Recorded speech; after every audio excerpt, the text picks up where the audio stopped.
Assalamu alaikum friends, welcome to Sheri Ideas. Today I am going to change this typical neck into a designer neck by using the technique of applique neck, right? So for this the first step that you have to take is to trace the basic pattern of the shirt. For this I am using the fuse paper, which is not completely opaque, so you can easily trace the lines. Let me create the rough pattern, then I will tell you what to do next.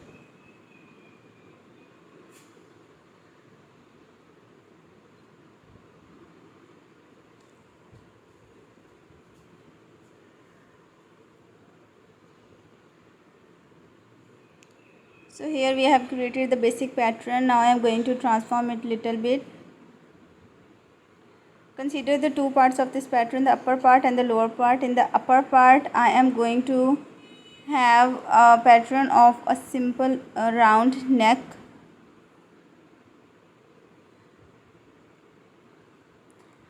Now in the lower part I am increasing the distance of 0.5 inches and creating the new pattern with a better symmetry.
Here I am using the UHU glue. You can use any glue that you have.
Don't forget to like the video, subscribe the channel and share it with your friends. Thanks for watching. Allah Hafiz.